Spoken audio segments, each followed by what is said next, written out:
नहीं लीक हुआ 11वीं जेपीएससी का पेपर। आयोग ने कहा 4 परीक्षार्थी प्रश्न पत्र लेकर भागे थे। कार्रवाई हो, 21 कैंडिडेट पर नामजद, 50 अज्ञात पर एफआईआर।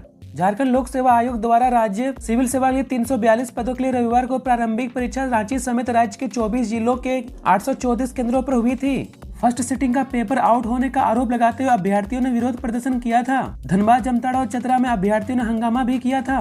परीक्षा समाप्त होने के बाद आयोग ने प्रश्न पत्र लीक मामले को लेकर सभी उपायुक्त से रिपोर्ट मांगी थी। यह रिपोर्ट आयोग को मिल गई है। रिपोर्ट के मुताबिक परीक्षार्थी जिस मुद्दे को लेकर कई केंद्रों में हंगामा किया हुआ निराधार है। किसी भी जिले के परीक्षा केंद्र से प्रश्न पत्र लीक नहीं हुआ। प्रश्न पत्र और ओएमआर सीट का खुला मिलने को लेकर आयोग का कहना है कि इसे हर परीक्षा केंद्र पर सेंटर हेड, मजिस्ट्रेट और परीक्षार्थी के सामने वीडियोग्राफी कराते हुए खोला गया। संथाल में अवैध खनन और जमीन घोटाला, ईडी की अभिषेक से 8 घंटे पूछताछ, सवालों पर चुप्पी। प्रवर्तन निदेशालय ने सोमवार को पूर्व सीएम हेमंत सोरेन के प्रेस सलाहकार रहे अभिषेक प्रसाद उर्फ पिंटू से 8 घंटे तक पूछताछ की। वे सुबह 11:40 में अकेले पैदल ईडी कार्यालय पहुंचे। अपनी गाड़ी काफी दूर लगा रखी थी। अभिषेक झोले में कुछ दस्तावेज लेकर आए थे। वे करीब रात 8 बजे बाहर निकले। ईडी ने उनसे साहिबगंज में हुए अवैध खनन से लेकर रांची के जमीन घोटाले तक के सवाल पूछे। ईडी ने 3 जनवरी को अभिषेक के घर पर छापेमारी की थी। उनके आवास से कोई डिजिटल डिवाइस और दस्तावेज मिले थे। इस संबंध में भी ईडी ने उनसे सवाल जवाब किए। हालांकि कई सवालों पर अभिषेक ने चुप्पी साध ली। ईडी ने अभिषेक से बड़गाई अंचल के बरियातू स्थित 8.46 एकड़ जमीन के बारे में भी पूछताछ की। चुनाव आयोग की कार्रवाई, 6 राज्यों के गृह सचिव हटाए गए। सीएम सचिव के साथ गृह सचिव बनाए गए अरवा राजकमल को पद से हटाया। भारत निर्वाचन आयोग ने लोकसभा चुनाव की घोषणा के 2 दिन बाद सोमवार को एक महत्वपूर्ण फैसले में झारखंड के गृह सचिव अरवा राजकमल और पश्चिम बंगाल के डीजीपी समेत देश के आधे दर्जन राज्यों के गृह सचिव को पद से हटा दिया है। मुख्य चुनाव आयुक्त राजीव कुमार की अध्यक्षता में नवनियुक्त चुनाव आयुक्त ज्ञानेश कुमार और सुखविंदर सिंह संधू की सोमवार बैठक के बाद इस आशय का फैसला लिया गया। जिन वरीय अधिकारियों को गृह सचिव के पद से हटाया गया है, उनके पास संबंधित राज्यों के मुख्यमंत्री कार्यालय में दोहरे प्रभार थे। झारखंड के गृह सचिव अरवा राजकमल को राज्य सरकार ने हाल ही में मुख्यमंत्री के सचिव के साथ साथ गृह सचिव की जिम्मेवारी भी सौंपी थी।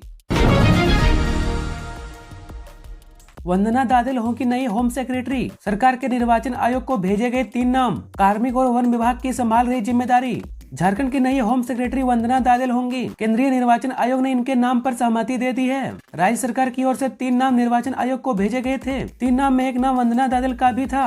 इसके अतिरिक्त आईएएस मनीष रंजन और आईएएस अबू बकर सिद्दीकी का नाम भेजा गया था। वंदना दादेल वर्तमान में कार्मिक सचिव होने के साथ साथ वन पर्यावरण विभाग के सचिव पद पर भी कार्यरत हैं। सोमवार को निर्वाचन आयोग ने 6 राज्यों के होम सेक्रेटरी को हटाने को कहा था, जिसके बाद से होम सेक्रेटरी के प्रभाव में रहे अरवा राजकमल को हटा दिया गया था। इसके बाद 3 नाम राज्य सरकार की ओर से निर्वाचित आयोग को सहमति के लिए भेजे गए थे।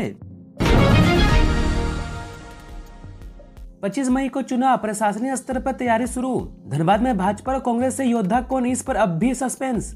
धनबाद लोकसभा क्षेत्र में 25 मई को वोट पड़ेंगे। प्रशासनिक स्तर पर तैयारियां शुरू हो गई है, लेकिन चुनाव मैदान में जोर आजमाइश करने वाला 2 प्रमुख पार्टियां भाजपा और कांग्रेस ने अब तक प्रत्याशियों की घोषणा नहीं की है। दोनों दलों ने अब तक सस्पेंस बनाए रखा है। इसके खत्म होने का इंतजार न केवल भाजपा व कांग्रेस के नेता कार्यकर्ताओं को है, बल्कि आमजन भी जानने को उत्सुक है कि दोनों दल चुनावी रण में किसे उतार रहे हैं। धनबाद में पिछले 5 चुनाव में भाजपा तथा कांग्रेस के बीच में सीधा मुकाबला हुआ है। 2019 के चुनाव भाजपा ने यहाँ पीएन सिंह को तीसरी बार मैदान में उतारा था। वहीं कांग्रेस ने क्रिकेटर कीर्ति आजाद को लेकर आई थी। मतदाता जानना चाहते क्या भाजपा इस बार पीएन सिंह को मौका देंगे या उनकी जगह किसी अन्य प्रत्याशी को मौका मिलेगा। इसी तरह कांग्रेस पर भी टकटकी लगाए बैठे हैं। 1899 बूथों में करीब 900 पर हो चुकी है सभा। आदिवासी अस्मिता पर खतरा बताकर झामो करा दुमका के गांव में कुल्ही दुरुपा। संथाल परगना के गांव में इन दिनों झारखंड मुक्ति मोर्चा दिन रात कुल्ही दुरुपा करने में जुटा है। कुल्ही का मतलब गली या टोला और दुरुपा का मतलब बैठना है, यानी गांव के मध्य में शाम को ग्रामीणों के साथ बैठकी या छोटी सभा करना। दुमका लोकसभा क्षेत्र में 1899 बूथ हैं, जिनमें झामू अब तक 900 से अधिक ज्यादा बूथों पर कुल्ही दुरुपा कर चुका है। बाकी बचे बूथों पर पार्टी लगातार कड़ी मेहनत कर रही है। बिना किसी प्रचार और शोरगुल के झामू अंदर ही अंदर भाजपा के बूथ मैनेजमेंट को मात देने के लिए अवैध व्यू रचना करने में जुटा हुआ है। संथाल परगना के आदिवासी गांव में परंपरागत तरीके से किसी विशेष बात को गांव के प्रत्येक व्यक्ति को बताने के लिए कुल्ही दुरुपा करने की परंपरा वर्षों से चली आ रही है।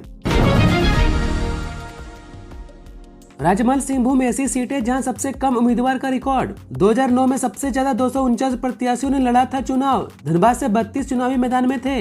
लोकसभा चुनाव में झारखंड के 14 लोकसभा सीटों पर प्रत्याशियों की संख्या घटते बढ़ती रहती है। पिछले 4 चुनावों के आंकड़े देखें तो कुल 885 प्रत्याशी चुनाव मैदान में उतर चुके हैं। 2009 में सबसे ज्यादा 249 उम्मीदवारों ने चुनाव लड़ा था। इस चुनाव में सबसे अधिक 32 प्रत्याशी धनबाद से थे। इस तरह से 2004 में सबसे कम 182, 2014 में 225 और 2019 के चुनाव में 229 प्रत्याशियों ने किस्मत आजमाया था। बात लोकसभा सीटों की करें तो 4 चुनावों में सबसे ज्यादा 102 प्रत्याशी धनबाद और इसके बाद रांची से 93 और जमशेदपुर से 80 उम्मीदवारों ने चुनावी ताल ठोका था। राजमहल और सिंहभूम ऐसी सीटें हैं जहां 4 चुनाव में सबसे कम उम्मीदवार का रिकॉर्ड है। 2004 के लोकसभा चुनाव में इन दोनों सीटों से 8 प्रत्याशी थे। रांची समेत कई हिस्सों में हुई बारिश, आज भी अलर्ट। तेज हवा के साथ आकाशीय बिजली गिरने के आसार। गोड्डा सबसे गर्म जिला रहा। झारखंड में मौसम विभाग ने बारिश और वज्रपात की संभावना जताई है। इसे लेकर विभाग ने अलर्ट जारी किया है। आज राज्य के जिन इलाकों में बारिश के आसार है उनमें गुमला, खुट्टी, पश्चिम सिंहभूम, रांची और लोहरदगा के कुछ इलाके शामिल हैं। पिछले 24 घंटे की बात करें तो राजधानी रांची समेत कई जगहों पर गर्जन के साथ साथ तेज बारिश हुई। सबसे अधिक बारिश 40 mm खूंटी में दर्ज की गई। राज्य में सबसे अधिक तापमान 34.4 डिग्री सेल्सियस गोड्डा में दर्ज किया गया, जबकि राज्य में सबसे कम तापमान 17.8 डिग्री सेल्सियस दर्ज किया गया है।